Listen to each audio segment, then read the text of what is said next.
بسم اللہ الرحمن الرحیم۔ السلام علیکم۔ نماز کے دوران اگر آنکھیں بند کر لیں تو کیا نماز قبول ہوگی یا نہیں؟ اس بارے جاننے کے لیے یہ ویڈیو مکمل دیکھیے گا۔ سب سے پہلے نبی پاک صلی اللہ علیہ وسلم کی نماز کیسی تھی اس کے بارے میں ایک خوبصورت واقعہ بیان کروں گا۔ اس کے بعد صحابہ کرام کی نماز کے بارے میں چند واقعات آپ کی خدمت میں پیش کروں گا۔ حضرت حذیفہ رضی اللہ تعالی عنہ نے فرمایا، میں ایک رات کو نبی پاک صلی اللہ علیہ وسلم کے ساتھ نفل نماز میں شریک ہو گیا۔ آپ نے سورہ بقرہ شروع فرمائی۔ میں نے کہا 100 آیتوں پر رکوع کریں گے، لیکن آپ پڑھتے رہے۔ پھر میں نے کہا اس سورت کو 2 رکعتوں میں مکمل کریں گے، لیکن آپ پڑھتے رہے۔ میں نے کہا آپ اسے مکمل کر کے رکوع کریں گے، لیکن نبی پاک نے سورہ نساء شروع کر دی، اس کے بعد سورہ آل عمران شروع کر دی اور اسے مکمل کیا۔ آپ ٹھہر کر پڑھا کرتے تھے۔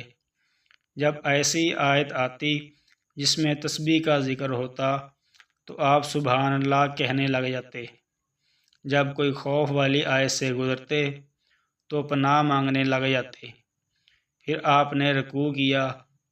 آپ کا قیام جس طرح طویل تھا، پھر رکوع سے کھڑے ہوئے اور تقریباً رکوع جتنا کھڑا رہے، پھر سجدہ کیا اور آپ کا سجدہ بھی قیام جتنا تھا۔ میں نے نماز کے بعد حضور سے عرض کیا، حضور میں بھی آپ کے پیچھے تھا، تو آپ نے فرمایا آپ نے مجھے پہلے کیوں نہیں بتایا؟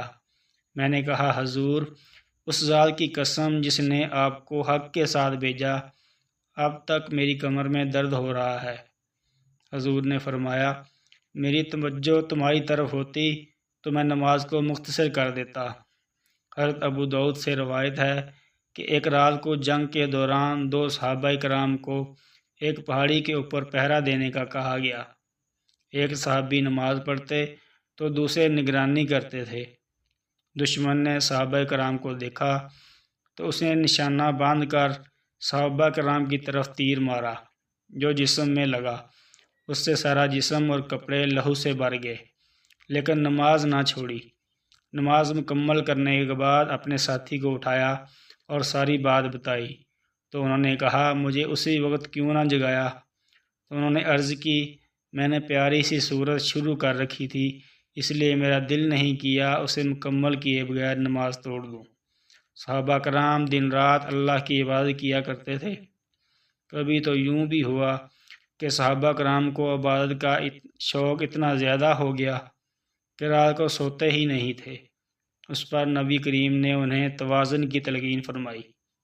حضرت ابو درداء رضی اللہ تعالی عنہ تو ساری رات اللہ کی عبادت کرتے تھے۔ حضرت سلمان فارسی رضی اللہ تعالی عنہ ایک رات آپ کے پاس مہمان بن کر رکے تو آپ نے رات کے پہلے پہر آرام کرنے کا کہا، اور جب تہجد کا وقت ہوا تو انہیں کہا اٹھو نماز کا وقت ہو گیا ہے۔ نبی پاک صلی اللہ علیہ وسلم نے صحابہ سے کرام سے فرمایا تمہارے جسم کا بھی تم پر حق ہے، نماز پڑھا کرو لیکن ساتھ آرام بھی کر لیا کرو۔ نبی پاک صلی اللہ علیہ وآلہ وسلم کی پیاری بیٹی حضرت فاطمہ رضی اللہ تعالی عنہا کے بارے میں پتہ چلتا ہے کہ آپ دن کے وقت چکی پیسا کرتی تھیں اور جب رات ہوتی تو مصلی پر گزار دیتی تھیں۔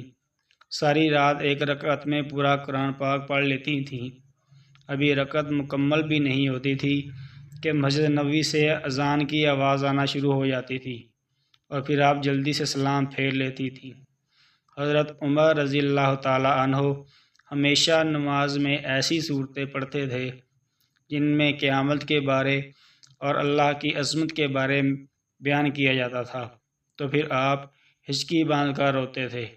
ایک بار نماز میں آپ نے ایک آیت پڑھی جس کا ترجمہ ہے جب گناہ گار لوگ زنجیروں میں جکڑ کر جہنم میں ایک تنگ جگہ میں ڈال دیے جائیں گے تو موت موت پکاریں گے۔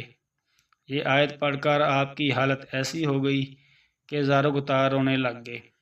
ایک بار نماز فجر میں سورہ یوسف کی تلاوت شروع کی جب اس آیت پر پہنچے، یوسف کی جدائی میں یعقوب کی آنکھیں روتے روتے سفید پڑ گئی تو زار و گتار ہچکی بند کر رونے لگے اور مجبور ہو کر رکوع میں چلے گئے۔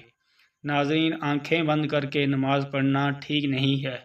اہل علم متفقہ طور پر بلا وجہ آنکھیں بند کرنے کو مکروہ کہتے ہیں۔ جب نماز پڑھیں تو سجدے کی جگہ پر دیکھنا شرعی عمل میں سے ہے۔